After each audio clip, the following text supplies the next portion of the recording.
ఒక కండక్టర్ని ఎందుకు సస్పెండ్ చేయాల్సి వచ్చింది? అది ప్రభుత్వాన్ని ఆయన ప్రశ్న చేయలేదు. అక్కడ ఎవరో తెలిసిన వ్యక్తి ఉంటే ఆయనతో మాట్లాడండి కదా. ఎవరితో మాట్లాడినా ఆయన అడిగింది ఏంది? మీరు కొనుగోలు చేయండి భయ్, రైతుల ఒడ్లు మక్కలు కొనుగోలు చేయమన్నాడు. తప్పైతే ఎందుకు అవుతుంది? ప్రజాస్వామ్యంలో నీకు రాజ్యాంగం కల్పించినటువంటి హక్కు అది. తప్పకుండా ఈరోజు రాజ్యాంగం ఏం చెప్తుంది?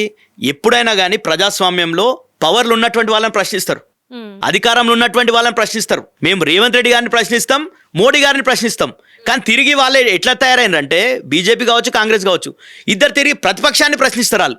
అట్లాంటి దరిద్రమైన పరిస్థితి తెలంగాణలో ఉంది. ఈరోజు ఎవరిని ప్రశ్నించాలి? చేసేటోళ్ళని ప్రశ్నిస్తాం మనం. పవర్లు ఎవరున్నారు? నీకు పవర్ ఇచ్చిండు రేవంత్ రెడ్డి గారికి, తెలంగాణ ప్రజలు నీకు పవర్ ఇచ్చారు. నువ్వు రైతులకు ఏమేమి హామీలు ఇచ్చినావో అవి అమలు చేయి అని అడిగే బాధ్యత మాకు ఇచ్చారు ప్రతిపక్షంగా. మేము డెఫినెట్గా అడుగుతాం. నువ్వు ఇచ్చినటువంటి రైతు డిక్లరేషన్లో ఏ హామీలు ఉన్నాయో అవన్నీ అడుగుతాం. మా కేటీఆర్ గారు అడిగితే ఏం చెప్పిండని, ఇంతకుముందు రైతు బంధు బంద్ చేస్తానా అంటే, ఏం హౌలగా అన్నా, నేను పాగల్గా అన్నా, ఎందుకు బంద్ చేస్తా రైతు బంద్ అన్నాడు. రేవంత్ రెడ్డి గారు అన్నారు కదా ఎలక్షన్ల ముందు. మళ్ళీ ఈరోజు ఎవరు పాగల్గాళ్ళు, ఎవరు హౌలగాళ్ళు, ఎవరు బంద్ చేసిన వాళ్ళు రైతు బంధు?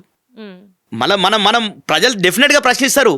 ఇది ప్రశ్నించే మనం ఎప్పుడు చూసినా తెలంగాణ అనేది ప్రశ్నకు కేర్ ఆఫ్ అడ్రస్. మనం రైతాంగ సాయుధ పోరాటం నుండి చూసుకున్నాం, 69 మూమెంట్ చూసినాం, తెలంగాణ పోరాటం చూసినాం. ఎవరిని సహించదు తెలంగాణ. 100% నిజాం నిరంకుశ పాలనే వ్యతిరేకంగా పోరాటం చేసింది.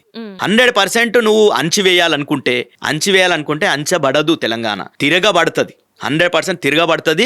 నీ గద్దె కూల్చే వరకు తిరగబడుతుంది 100%. ఆ రకంగానే రైతులు ఈరోజు ఎన్నికల కోసం, ఈరోజు ప్రజాస్వామ్య బద్ధకంగా ఎన్నికల కోసం వెయిట్ చేస్తారు. ఈ 2.5 సంవత్సరాల కాలం గడిచిపోయింది. ఇంకా ఈ 2.5 సంవత్సరాలు బాధపడాలని చాలా మంది రైతులు ఆవేదనతో ఉన్నారు. 100% అప్పటి వరకు మాత్రం మేము ప్రతిపక్షంలో రైతులకు భరోసా ఇస్తున్నాం. తప్పకుండా రేపు భవిష్యత్తులో 100% మేము ఈరోజు కొనుగోలు చేయమంటాం. ఈరోజు ఈ ప్రభుత్వాన్ని మనం డిమాండ్ చేస్తాం, కొనుగోలు చేయమంటాం. ఈ పాలనలో ప్రజా సంక్షేమం కోసం మీరు ఇచ్చిన హామీల అమలు కోసం మేము డిమాండ్ చేస్తాం తప్పకుండా.